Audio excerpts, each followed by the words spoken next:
So today, lads, we're going to be talking about Sydney Colson, and she went on to Aaliyah Boston's podcast today and talked about the kind of negativity that she received from being a part of the Indiana Fever. And we all kind of know that that's something that is happening.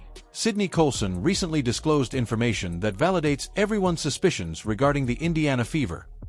She acknowledged on Aaliyah Boston's show that she received more abuse after joining the Fever than throughout her whole professional life.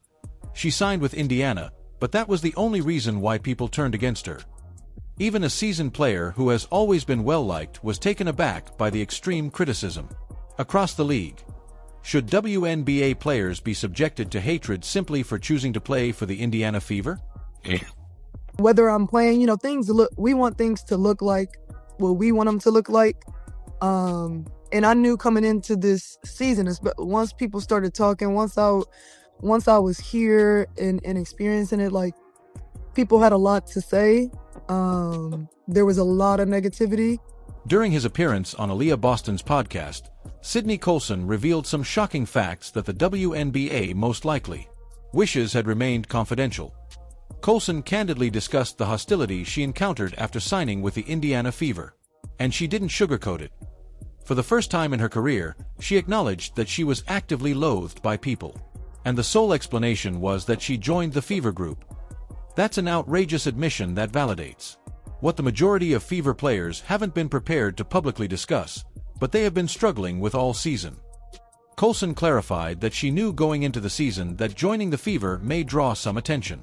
However, she was unprepared for the degree of hatred she truly encountered. She stated that generally people have liked her throughout her career. She is well known for being affable and humorous, even in cases where some individuals failed to discover. Her style of humor was funny. There was no real hatred or distaste, just a different sense of comedy. Joining the Fever, however, changed all of that. All of a sudden, she was receiving negative feedback from people who had never had an issue with her prior to. And I just looked at it like, I'm not used to this. Typically, I'm the person that people are just like, oh, we love Sid, that's funny, blah, blah, blah. Some people be like, not funny, and I'm like, they don't have a sense of humor. But like, for the most part, people have liked me and have admired me from the outside, but that's never made me do the things I do. Like, I do the things that I do because I enjoy my teammates, because I like comedy, because I like whatever I'm doing, not for other people's approval. So once I got here and was experiencing people's disapproval, it didn't really faze me because I still understood. I think I understood even more so. Her remarks are particularly noteworthy because Colson is an experienced player who has been in the league for. She has played for several teams over the years. She has encountered many circumstances in locker rooms. She's not a young athlete who doesn't understand what normal looks like. When she talks about the hatred she experienced after contracting the illness, was unlike anything she had ever encountered, which is significant. She has a foundation for comparison. And the way that fans and other players reacted to her signing makes the Fever condition particularly poisonous. Colson clarified that she did nothing wrong to deserve the criticism. People detested her for no apparent reason. Aside from her connection to the Fever, that's the important thing. She remained the same person. She didn't abruptly stop being amusing or less appealing. She didn't do anything contentious or problematic. The only thing she did wrong was sign a contract with Indiana, and that was plenty for folks to fully despise her. That demonstrates how profound some WNBA fans and possibly some players harbor animosity toward the Fever. Not liking you for no reason, I'm probably exactly where I need to be. So once the injury happened, I'm like, once again, this is something that I don't fully get, but this must be where I need to be, sidelined. And it made me an even more vocal leader. It made me pay attention to things maybe that I wasn't paying attention to that other people had going on, so I could be more tapped into if they're having a hard time and I need to come over here and help them out, whether it's mental, physical, whatever. I had to get outside of me. And that was the lesson that I learned in this. I hope it's the one that God wanted me to learn, but yeah, it was just one of those things that nobody wants that to happen. but you still have to move forward and figure out a way to still be, of service to yourself. The intriguing aspect is Colson's reaction to and processing of that hatred. Once she discovered that people were criticizing her without any justification, in fact, it reinforced to her that she was precisely where she had to be. When others despise you without reason, when their hostility is obviously unreasonable and unjustified, that's frequently an indication that you're doing something correctly or that you're in a situation that puts those who don't want you there in danger. Colson seems to realize that she was not the target of the hatred. It was about what the Fever stood for, and the fact that the team's success put some people's established order in jeopardy. In upkeep. All know that that's something that's happening with all these players. Is like they're just not in any way happy. As long as they have to publicly hate the Fever, and the only way you can get back into these people's good graces is by pulling a Dawana Bonner. By just not playing for the Fever anymore, it doesn't matter. You have to pull a Dawana Bonner. Additionally, Colson disclosed that she had a sincere desire to play for the Fever. This wasn't a grudging signing or a final option, since she was unable to find a better deal. In particular, she desired to be in Indiana. She was fond of Kelsey Mitchell and likely discussed the team culture with her. She realized that she and Caitlin Clark would likely get along because they are similar individuals. She thought her personality and playing style would work well with the Fever. That explains the hatred she was subjected to. Even more ridiculous, people penalized her for choosing Indiana because she wanted to be there. That decision. Colson's experience was further complicated by the fact that she had to deal with an injury during the season. She had to miss a lot of time due to a meniscus tear. Being ignored when you've recently joined a new team and are attempting. It's annoying to establish yourself in any situation. However, addressing that while simultaneously being inundated with unwarranted animosity from supporters and potentially covert animosity from players on opposing teams' causes, it is exponentially more difficult. According to Colson, the injury made her an even more outspoken leader and made her aware of what her teammates were going through in order to provide them with more support. That remark regarding endorsing teammates is significant since it implies that Colson realized her teammates had a Fever as well. Overcoming obstacles and negativity that may not have been apparent from the outside, she presented herself as someone who could support her colleagues emotionally and psychologically throughout trying times. That's what a seasoned leader does. And it was just what the Fever required. However, it also shows that the toxicity aimed at the Fever wasn't simply having an impact on Colson. Several athletes on the roster were impacted, and they required assistance to deal with the irrational. They are being treated with hostility. It's encouraging that Colson is prepared to publicly state that she was despised by others for no apparent reason. The majority of players avoid that fact. They will admit some negative, but they will minimize it or attempt to justify it. Colson simply outlined it. She joined the Fever, and for that, people detested her. There was no other explanation. This candor is crucial because it confirms what supporters of the Fever have been saying all along. The way Fever players and supporters are treated is abnormal. It's not your typical sports rivalry. It's more intimate and ugly. The analogy to Dana Bonner that is brought up in conversations about this is quite fascinating. When Bonner left the Fever, the animosity toward her abruptly vanished. Since she was no longer connected to Indiana, she was welcomed back into the good graces of the larger WNBA community. This pattern shows that the hate isn't really directed at certain players or their actions. It has to do with the Fever organization itself, particularly in relation to its connection to Caitlin Clark. Any participant in the Fever gets tarnished by that relationship and vulnerable to hatred unrelated to them personally. For Fever players, this puts them in an impossible scenario. They are incapable of winning.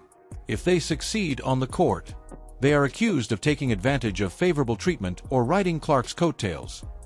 If they have difficulty, they are made fun of for being liabilities who hinder the team or for not being able to keep up with Clark. They are accused of being phony or attempting to capitalize on Clark's fame if they support her or say good things about the team atmosphere. They are accused of being envious or failing to support their colleague if they remain silent. There isn't a reply that will please the haters because their hatred is illogical in the first place. Additionally, Colson's remarks emphasize How the Fever have become into the most divisive club in WNBA history. They receive both more hate and more affection. More than any other team at the same time. Major market teams in other sports function similarly. Fans will applaud you if you play for the Lakers, Yankees, or Cowboys, while others will loathe you. Everyone else. The scrutiny and attention are intensified. Every error is magnified, and every achievement is discounted. Or attributed to advantages rather than aptitude. That's the reality of being a member of a team that is more important than. The distinction is that in those other leagues, joining the divisive team is typically a decision that comes with knowledge of what you're committing to. Players understand what it means to be a Yankee or Laker. They are aware of the attention and strain that accompany it in 2024 and 2025. Fever participants were unsure of what they signed up due of the incredible amount of attention and animosity the team receives. Throughout WNBA history, when Clark arrived, everything about what it meant to play for Indiana was altered in ways that couldn't have been completely expected. Colson's remarks reveal a toxic aspect of WNBA fan culture that is really disturbing for the expansion of the league. When athletes are unable to sign with specific teams due to unjustified hostility and hatred, leadership must deal with that issue. The WNBA ought to be pleased that one of its teams has emerged as so well-liked and pertinent that it receives widespread notice. Instead, there's this strange animosity from segments of the fan population that appear to favor the league remaining small and specialized rather than expanding around a well-liked. Both the individual and the team. It is especially upsetting for Colson to discover additional derogatory remarks and insults aimed at her for contracting the fever.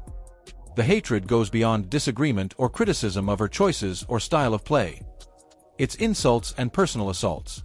They obviously deviate from acceptable discourse. People are discouraged from participating in the sport because of such kind of toxicity. Instead of being vibrant and inclusive, it makes the WNBA appear petty and unwelcoming. League authorities ought to feel ashamed. Know their players are being treated in this manner, but there hasn't been much of an attempt to address or call it out. Another illustration of how illogical the anti-fever movement is the remark that Lexi Hull is also receiving hate. Sentiment has developed. Hull is a diligent worker who performs her duties as a role player. She doesn't use foul language or produces drama. However, she receives vitriol just for being on the roster and having a strong friendship with Clark. That is ridiculous. Role players on well-known teams shouldn't be harassed simply because they play with a celebrity. However, given the present WNBA context, Clark's connection to the Fever makes you're a target. Colson's statement that she does what she does because she likes her colleagues and the proper way to deal with irrational hatred is not for the approval of others. You cannot allow those who harbor hatred to. You have no right to control your happiness or your decisions. Colson is aware of the negativity. Reveals more about the individuals in charge than it does about her. She is confident enough in herself to understand it and not allow it altered her perspective on her team position. Younger players may find it difficult to reach that level of emotional maturity.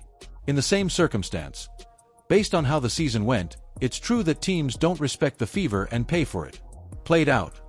Several teams obviously misjudged Indiana, anticipating simple victories because they fell for the myth that Clark and a few other uncompetitive role players made up the Fever. Those teams were humiliated when the Fever struck, they performed admirably, played hard, and won games they weren't supposed to. It was clear that there was no regard.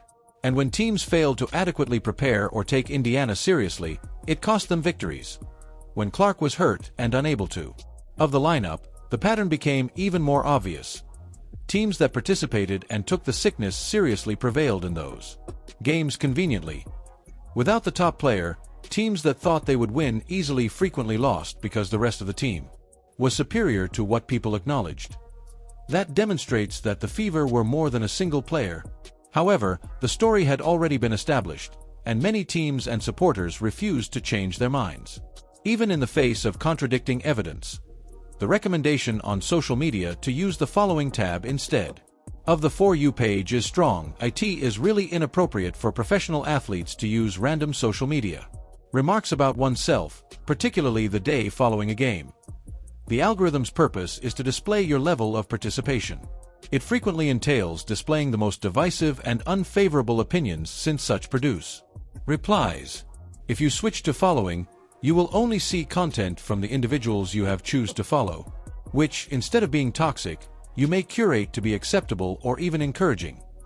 However, in reality, in the current environment, it is not possible to ask young athletes to totally cut off from social media.